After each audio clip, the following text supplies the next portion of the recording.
நேயர்கள் அனைவருக்கும் வணக்கம். வெண்முரசு இழுத்தழல் அத்தியாயம் 41. காற்றின் சுடர் 2. அபிமன்யு இளையாதவரின் அரைவாயிலை அடைந்து ஒன்றும் சொல்லாமல் தலை குனிந்து நின்றான். வாயிற்காவலன் உள்ளே சென்று மீண்டு அவன் உள்ளே செல்லலாம் என்று கை காட்டினான். அறைக்குள் நுழைந்ததும் அவனுக்கு பின்னால் கதவு மெல்ல மூடிக்கொண்டது. அவ்வசைவு தன்னை பலவற்றில் இருந்து அறுத்து விடுவிப்பதை அவன் உணர்ந்தான். அச்சிறிய அறைக்குள் அவரும் அவனும் மட்டும் இருந்தார்கள். அவர் தாழ்வான மஞ்சத்தில் கால் நீட்டி அமர்ந்து வலப்பக்கம் இருந்த சுவடிகளை எடுத்து படித்து இடப்பக்கம் வைத்து கொண்டிருந்தார். அவனை நோக்கி விழி தூக்கி புன்னகைத்து அருகே வந்து அமரும்படி கை காட்டினார். அவன் அவர் அருகே சென்று கால்களை தொட்டு தலை சூடி காலடியில் இருந்த சிறு பீடத்தில் அமர்ந்தான். அவனுக்கான புன்னகை அப்படியே முகத்தில் எஞ்சி இருக்க அவர் அச்சுவடிகள் ஒவ்வொன்றையாக படித்து கொண்டிருந்தார். எதற்கும் அவர் முகத்தில் இருந்த புன்னகையோ விழியுணர்வோ மாறவில்லை என்பதை அவன் கண்டான். எளிய அன்றாட கணக்குகளை, சிறிய நற்செய்திகளை மட்டுமே வாசிப்பவர் போல தோன்றினார். ஆனால் அவருக்கு வரும் ஓலைகள் அவ்வாறு இருக்க வாய்ப்பில்லை என்பதை அவன் அறிந்திருந்தான். சல்லியர் கௌரவருடன் சேர்ந்து கொண்ட செய்தி முன்னரே வந்து சேர்ந்திருந்தது. சத்திரிய அரசர்கள் ஒவ்வொருவராக கௌரவர் தரப்புக்கு ஆதரவு தெரிவித்துக் கொண்டிருந்தார்கள். ஒவ்வொரு நாளும் எவர் அத்தரப்புக்கு செல்கிறார்கள் என்பதை ஓலைகள் சொல்லிக் கொண்டிருந்தன. யாதவர் தரப்பிலிருந்து மேலும் கவலையுறச் செய்யும் செய்திகள் வந்தன. உபப்ளாவியத்திலிருந்து கிளம்பிய வசுதேவரும் பலராமரும் அக்ரூரரும் நேராக மதுராவுக்கு சென்று சேர்ந்தனர். யாதவ குடித்தலைவர்கள் அனைவருக்கும் ஓலைகள் அனுப்பப்பட்டன. மதுராவில் நிகழவிருக்கும் பெருங்குடியவை ஒன்றில் யாதவர்கள் எடுக்க வேண்டிய இறுதி முடிவை பற்றி அவர்களின் கருத்துக்களை தெரிந்து கொண்டு நிலைப்பாடு கொள்ளப் போவதாக செய்திகள் வந்தன. அந்நிலைப்பாடு என்ன என்று அனைவரும் முன்னரே அறிந்திருந்தனர். அஸ்வத்தாமன் உதவியுடன் வடக்கே யாதவ சிற்றரசொன்றை அமைத்திருந்த கிருதவர்மனை தன்னுடன் சேர்ந்து கொள்ளும்படி பலராமர் அழைத்த செய்திதான் அன்று காலை உபப்ளாவியத்தை வந்தடைந்தது. கிருதவர்மன் இளைய யாதவரின் மேல் வஞ்சம் கொண்டிருந்தான். அவர் குருதியை கண்ட பின்னரே தன் இடக்கையில் கட்டப்பட்டிருந்த கரிய கங்கணத்தை அவிழ்ப்பேன் என்று சூளுரைத்திருந்தான் என்பது சூதர் கதைகள் என யாதவ நிலம் எங்கும் பாடப்பட்டதே என்பதனால் அச்செய்தி அனைவரையும் கொதிக்கச் செய்தது. ஒற்றனின் ஓலையை சௌனகர் படித்ததும் யுதிஷ்டரே தன்னிலை அழிந்து பீடத்திலிருந்து எழுந்து, என்ன செய்கிறார் மூத்தவர்? கிருதவர்மன் யாதவர்களால் முற்றிலும் வெறுக்கப்பட்டவன் என்றார். பீமன், அது ஒரு அரைக்கூவல் மூத்தவரே. இளைய யாதவருக்கு அவர்கள் ஒரு செய்தியை சொல்கிறார்கள் என்றான். யுதிஷ்டர், குலப்போர் எங்கும் நிகழ்ந்து கொண்டிருப்பதே. சொல்ல போனால் குலங்கள் அனைத்துமே ஒவ்வொரு கணமும் முந்தைய கணம் நிகழும் ஒரு நிகர்நிலையால் நிலை கொள்கின்றன. அடுத்த கணம் எழப்போகும் நிகர்குலைவை எதிர்நோக்கியும் உள்ளன. குலங்களின் எண்ணிக்கை பெருகும் தோறும் முரண்பாடு தவிர்க்க முடியாதாகிறது. குலம் வென்று செல்வமும் அரசும் கொள்ளும் தோறும் பூசலின் ஆழம் பெருகுகிறது என்றார். ஆனால் இங்கு நிகழ்ந்திருப்பது அது மட்டுமல்ல. தன் இளையோனை கொல்ல வஞ்சின கங்கணம் கட்டிய ஒருவனை அழைத்து உடன் அமர்த்தி அவை கூடவிருக்கிறார் பலராமர். என்ன செய்ய போகிறார்? இளையவனை கொன்று தலை கொய்து மதுராவின் கோட்டை முகப்பில் வைத்துவிட்டு நாடாளவிருக்கிறாரா என்றார் யுதிஷ்டர். பீமன், அவரது எண்ணம் அதுவல்ல. யாதவ குலம் முழுமையாக அவரை துறந்து விட்டதென்று இளைய யாதவரிடம் சொல்வதே. தனிமைப்படுத்தப்பட்டால் இளைய யாதவர் பணிவார் என்று எதிர்பார்க்கிறார் என்றான். நகுலன், அவருக்கு இளையவரை தெரியாதா என்ன என்றான். பீமன் நகைத்து, அவரது உற்றாரும் அணுக்கரும் தான் அவரை முற்றிலும் அறியாதிருக்கிறார்கள். பெற்ற மைந்தர் எவர் என்று வசுதேவர் அறிந்திருக்கவில்லை. பலராமர் தன் இளையோன் என்றென்று பிரிதெவ்வகையிலும் இளைய யாதவரை அறிந்தவர் அல்ல. அறிதலுக்கு ஓர் அகல்வு தேவைப்படுகிறது. மலைகளை தொட்டறிந்து முழுதறிய முடியாது என்றான்.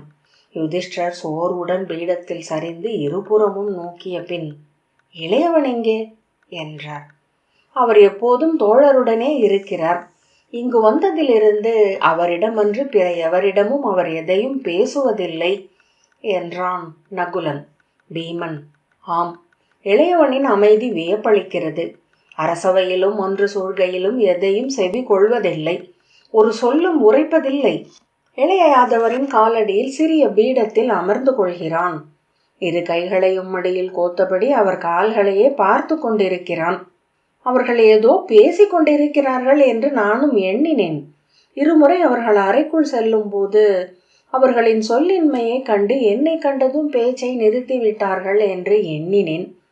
பிறகு அறிந்தேன் அவர்கள் பேசிக்கொள்ளவே இல்லை என என்றான். யுதிஷ்டர், ஒரு சொல்லுமா என்றார். ஆம் மூத்தவரே, ஒரு சொல் கூட. பெரும்பாலும் அருகமைகிறார்கள், அவ்வளவே. சகதேவன், அருகமைதல் மெய்யின் வழி என்றான். அவர்கள் அவனை நோக்க, வேத முடிவை விளக்கும் நூல்கள் அனைத்துமே அருகமைவுகள் என்றுதானே அழைக்கப்படுகின்றன மூத்தவரே. வேத முடிவை விளக்கும் நூல்கள் அனைத்துமே அருகமைவுகள் என்றுதானே அழைக்கப்படுகின்றன மூத்தவரே என்றான். ஒரு கணத்தில் அனைவரும் அவன் சொன்னதையும் அர்ஜுனனின் அந்நிலையையும் உணர்ந்து கொள்ள அவை அமைதி கொண்டது. யுதிஷ்டர் பெரும் மூச்சு விட்டு, ஆம், இத்தருணத்தில்தான் மெய்மையின் சொல்லெழக்கூடும் போலும். மலை உச்சியை நெருங்க நிலம் கூர்மை கொள்வது போல விண் அங்குதான் இறங்கி வந்து உருகிப்படுகிறது என்றார். இளைய யாதவர் இறுதி ஓலையையும் படித்துவிட்டு ஓலைகளை நன்றாக அடுக்கி பட்டு நூலால் கட்டி சிறிய பேழைக்குள் வைத்த பின் எழுந்து சென்று மரக்குடைவு கலத்தில் இருந்த நீரை அகன்ற மர யானத்தில் விட்டு கைகளை கழுவிக்கொண்டார். மர உரியால் துடைத்த பின் மீண்டும் வந்து அமர்ந்து, 2 நாட்களாக உன்னை தேடிக் கொண்டிருந்தார்கள் என்றார். அபிமன்யு, காட்டில் இருந்தேன் என்றான். என்ன செய்தாய் என்று இளைய யாதவர் கேட்டார். வில் பயின்றேன் என்று அபிமன்யு சொன்னான். இளைய யாதவர் புன்னகைத்து, அத்தனை இலக்குகளையும் வென்றுவிட முடியும் என்னும் மாயையிலிருந்து விடுபட்டாய் என்றால் வில்லையும் கடந்தவனாவாய் என்றார். அபிமன்யு விழி தூக்கி, வில் எப்போதும் என்னுடன் இருக்கிறது என்றான். ஆனால் கருவறையில் இருந்து நீ அதை கொண்டு வரவில்லை. அங்கிருந்து வராத எதுவும் இறுதி வரை உடன் வர முடியாது. வருவது நன்றும் அல்ல என்றார் இளைய யாதவர். அபிமன்யு தலை குனிந்து, இது ஒன்றே எனக்கு பற்றுக்கோடு என்றான். பிரிதொன்றை பற்றி கொள்பவன் தன்னை அதற்கு அடிமைப்படுத்துகிறான். விடுதலை என்பது ஒவ்வொன்றாக உடைத்து செல்வதே என்றார் இளைய யாதவர். அபிமன்யு, விடுதலை அச்சுறுத்துகிறது என்றான். ஏன் என்றார் இளைய யாதவர். கட்டுப்படுத்துபவை அனைத்தும் நம்மால் நம் ஆறுதலுக்காக உருவாக்கப்பட்டவை. அன்னையின் கைகள் போல, இல்லத்தின் சுவர்களைப் போல, கோட்டை வளைப்பைப் போல, இருட்டை போல பாதுகாப்பானவை. விடுதலை என்பது வெறுமை கொள்வது. பிரிதொன்றும் நாமும் மட்டுமே முகத்தோடு முகம் நோக்கி நிற்றால் அச்சத்தை நிறைக்கிறது அது என்றான். ஆம், முதலில் எழும் பேருணர்வு அச்சமே. பின்னர் அதன் பேருருவால் அதை உணரும் நம் தன்னுணர்வும் வளரத் தொடங்குகிறது. புயற்காற்றில் இறகு என்றிருப்போம், மலை என்றுணர்கையில் விடுதலை கொள்வோம் என்றார். என்னால் அது இயலும் என்று தோன்றவில்லை மாதுலரே என்ற பின் அபிமன்யு எழுந்து, நான் செல்கிறேன் என்றான். அமர்க என்று அவன் தோளை பற்றினார் இளைய யாதவர். உன்னிடம் நான் பேச வேண்டும் என்று உன் தந்தை விரும்பினார். பிற எவரும் உன்னை அணுக முடியாதென்றார். நானும் முற்றிலும் அணுக முடியாதென்று அவரிடம் சொன்னேன் என்றார். அபிமன்யு விழிகளில் நீருடன் நிமிர்ந்து நோக்கி, தாங்கள் அறிய முடியாத ஒரு துளியும் என்னிடம் இல்லை மாதுலரே. நான் சொல்லித்தான் அவற்றை அறிய வேண்டும் என்றில்லை என்றான். கை நீட்டி அவர் கால்களை மீண்டும் தொட்டு விழி தாழ்த்திய போது அவன் குரல் இடறியது. இப்புவியில் தாங்கள் அறியாத ஏதேனும் உண்டா? சில கணங்கள் அமைதியில் இருந்த பின் இளைய யாதவர், இல்லை என்றார். திடுக்கிட்டு விழி தூக்கி அவர் முகத்தை பார்த்த அபிமன்யு மெய்ப்பு கொண்டான். அவர் காலை தொட்டிருந்த அவன் கைகள் நடுங்கத் தொடங்கின. இருப்பினும் எப்படி மானுடராக இயல்கிறீர்கள் மாதுலரே? எந்த பீடத்தில் அமர்ந்திருக்கிறீர்கள் என்றான். அவனுக்குள் ஆழம் நடுங்கிக் கொண்டிருந்தது. என்ன கண்டேன்? விழி தொட்ட முதற்கணத்தின் முதற் துளியில் நான் கண்டதென்ன? தெய்வங்களே, மூதாதையரே, இங்கு நான் கண்டதென்ன? இளைய யாதவர் அவன் தலைமேல் கை வைத்து, அப்பீடத்தை யோகம் என்பார்கள் என்றார். அவன் மீண்டும் மெய்ப்பு கொண்டான். குளிர்ந்த அருவி ஒன்று அவன் மேல் பெய்து கொண்டிருப்பதைப் போல. யோகம் என்பது யுஜ் என்னும் முதற் சொல்லின் விரிவு. அமைதல். இணைதலே அமைதலின் வழி. ஒன்று பிரிதென, பிற அனைத்துடன், அனைத்தும் ஒன்றென, பிரிது இல்லை என. இப்புவியில் முற்று இணைய இயலாத எவையும் இல்லை என்று அறிவதே ஞானம். இணைக்கும் வழி அறிவதே ஊழ்கம். இணைந்தமைவது யோகம் என்றார் இளைய யாதவர்.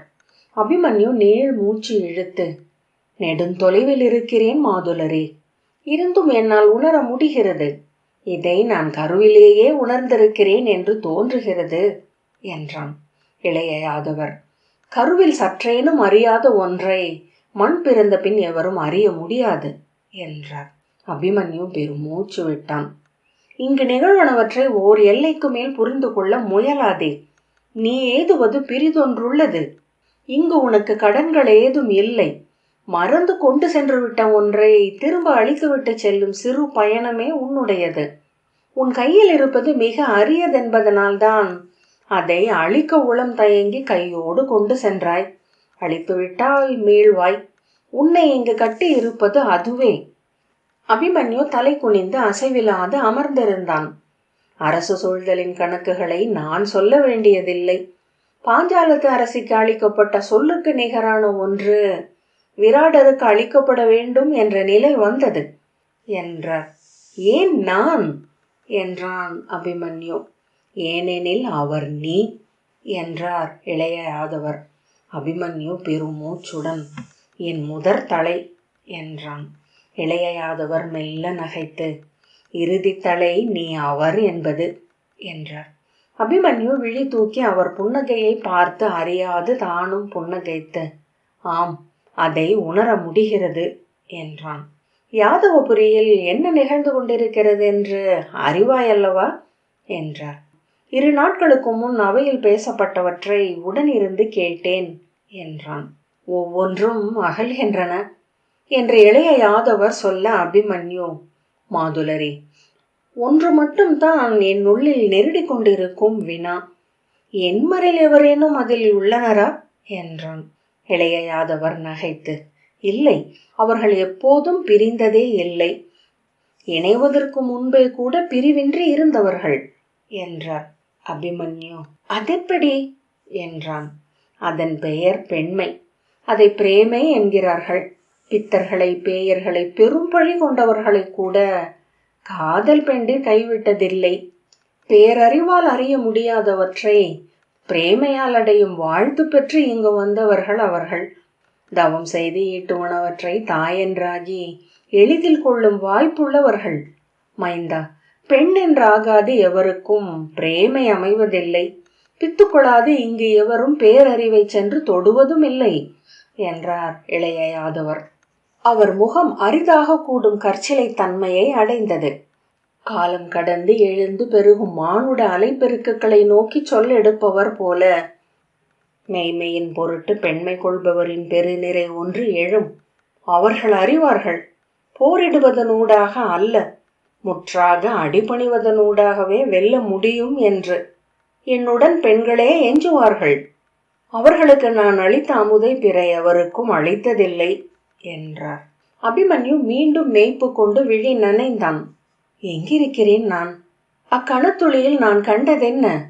இது கனவில் ஒரு பகுதியா என்ன? இளைய யாதவர் அவன் தலைமேல் கை வைத்து மெல்ல வருடி காதை பற்றி, பார்த்தன் என்னும் அம்பின் கூர் முனை நீ. அவனுக்கு கூறப்பட்ட அனைத்தையும் உனக்கு உணர்த்த முடியும் என்று அறிவேன் என்றார். எப்போது என்று அபிமன்யு கேட்டான். உணர்த்திவிட்டேன் மைந்தா, அது உன் முற்றத்தில் கிடக்கிறது. வாயில் திறந்து வந்து நீ அதை அள்ளி எடுத்துக்கொள்ளும் ஒரு காலை பொழுது அமையும் என்றார். அருள்க என்று அபிமன்யு சொன்னான். ஆசிரியன் என்று புவியில் பிற எவரும் இல்லை. இளைய யாதவர், மாணவர்கள் பலர் எனக்கு. விடாய் கொண்டு முளைக்கண் தேடி வந்த குழவி உன் தந்தை. நீயோ குருதி மனம் பெற்று நான் தேடி வந்த இறை. உன்னை நான் கவ்விச் செல்கிறேன். என்னிடம் இருந்து நீ தப்ப இயலாது என்றார். அபிமன்யு எழுந்து அவர் கால்களில் தன் தலையை வைத்து ஆம் என்றான். அவர் தலைமேல் கை வைத்து நிறைக என்றார் இளைய யாதவர். அபிமன்யு வருவதை கண்டதும் உத்தரையின் அருகிருந்த 2 சேடியரும் எழுந்து ஆடை திருத்தி அப்பால் நடந்து மறைந்தனர். அணித்தோட்டத்தின் தெற்கு எல்லையில் இருந்த மரமல்லி மரத்தின் அருகே மரப்பீடத்தில் அமர்ந்திருந்த உத்தரை தன் மேலாடையை இழுத்து முகத்தை முற்றிலுமாக மறைத்து கொண்டாள். அபிமன்யு அருகே வந்து, விராட இளவரசியை வணங்குகிறேன் என்றான். அவள் எழவோ மறுமுகமன் உரைக்கவோ செய்யவில்லை. அபிமன்யு, இளைய யாதவர் நாளை காலை துவாரகைக்கு கிளம்புகிறார். அவருடன் நானும் செல்லவிருக்கிறேன். விடைபெறும் முகமாக இங்கு வந்தேன் என்றான். அவள், வெற்றி சூழ என்றாள். அவன் அருகிருந்த பிரிதொரு பீடத்தில் அமர்ந்தபடி, ஆம், வெற்றியை விழைந்து செல்கிறேன். ஆனால் வெற்றி என்று நான் எண்ணுவது பிரிதொன்று. அவரிடமிருந்து எதையேனும் நான் கற்றுக்கொள்ள முடியும் என்றால் அது இப்போதுதான். ஒவ்வொன்றும் அவரை விட்டு செல்கின்றன. ஒருவேளை அவர் துவாரகையை இழக்கக்கூடும். முன் புலரியில் அணியும் ஆடையும் இல்லாது கருவறையில் கரிய பெருமேனியுடன் எழுந்து நின்றிருக்கும் ஆழிவண்ண பெருமாளை பார்க்கும் தருணம் எனக்கும் அமையக்கூடும். உத்தரை, அவர் மெய்யாகவே சூடிய எதுவும் அவரிலிருந்து உதிர்வதில்லை என்றாள். என் துணைவியரை சொல்கிறாயா என்றான். ஆம், அவர்கள் ஒரு கணமேனும் அவரை விட்டு விலக மாட்டார்கள். அவர்கள் உள்ளங்களில் தன்னொரு கரந்து நிறைந்துள்ள பிரேமை மட்டுமே ஆன ஒருத்தி முன்பு அங்கு கோகுலத்தில் இருந்தாள். அவள் பெயர் ராதை என்கிறார்கள்.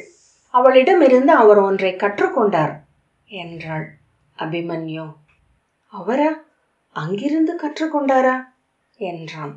என்ன ஐயம்? இப்புவிக்கு அவர் கற்பிப்பவை முழுக்க அவர் அங்கிருந்து கற்றுக்கொண்டவை மட்டும்தான் என்றாள். அவளிடமிருந்தா என்று மீண்டும் அபிமன்யு கேட்டான். ஆம், நான் 100 முறை பயின்ற நூல் ஒன்று உண்டு. பெயரறியாத யாதவ குலப்பாடகன் எழுதிய கோபிகா விலாசம் என்னும் குறுங்காவியம். அவர் கால்களை முதலில் சென்னி சூடியவள் அவள். அப்பெயரை அவருக்கிட்டவள். அவர் ஏந்தும் இசைக்குழலையும் சூடும் பீலியையும் அழைத்தவள். அவள் சுட்டிக்காட்டிய மண்ணும் வெண்ணுமே அவர் அறிந்தது. இந்த பாரத வருஷம் இன்று வரை அறியாத ஒன்றை அவள் அவரிடம் சொன்னாள். இது பெற்று பெருகும் பேரன்னையரால் நிறைந்த மண். அவர்கள் வயிற்றிலிருந்து எழுந்து சொல்லும் வாளும் ஏந்தி திசை எங்கும் விரிந்த ஞானியரும் வீரர்களும் வாழும் நிலம். அசுர வேதம் அன்னையரை அறிந்தது. மானுட வேதம் அறிந்தது ஞானியரையும் வீரரையும். ஆனால் பித்தெடுத்த பிச்சையரின் நிலை 2 வேதங்களுக்கும் தெரியாது. பெற்று நிறைந்தோ தேடி சென்றோ கண்டடைய முடியாத ஒன்றை கனவு கனிந்து சென்று தொட்டுவிட முடியும் என்று அவள் அவருக்கு காட்டினாள். பாரத வருஷத்திற்கு அவர் கற்பிக்க இருப்பது அதுவே என்றாள் உத்தரை. அவள் தான் முகத்தை ஆடையால் மூடியிருந்தமையால் அச்சொற்கள் அவள் வாயிலிருந்து எழுவன போல் தோன்றவில்லை. வேறெங்கிருந்தோ அவள் மேல் பட்டு எதிரொலித்தவை போல் இருந்தன. அபிமன்யு உடல் எங்கும் ஒரு இறுக்கத்தை உணர்ந்தான். அங்கிருந்து எழுந்து விரைந்து அகன்றுவிட வேண்டும் என்று தோன்றியது. அத்தருணம் விசைமிக்க ஒன்றால் முறுக்கப்பட்டு மேலும் மேலும் என முருகி சென்றது. ஒடிந்துவிடும் என்பது போல். ஒடியும் என்றால் அக்கணம் அனைத்தும் பிளந்து இற்றுவிடும் என்பது போல். உள்ளங்கால்களின் தவிப்பை உணர்ந்து 2 கால்களையும் ஒன்றுடன் ஒன்று உரசி கொண்டான். சென்று வாருங்கள், நீங்கள் அறிந்தவற்றை கடந்து பிற சிலவற்றை அறியக்கூடும் என்றாள். நீ என்ன சொல்கிறாய் என்றான். அவள் மேலும் முகம் குனித்து முகத்திரையை இழுத்து மார்பு வரை சரித்து அமர்ந்தாள். அறமும் நெறிகளும் முறைகளும் கடுகென்று சிரித்து காலடியில் மறைய எழுந்து நிற்கும் பித்துக்கணம் ஒன்று உண்டு.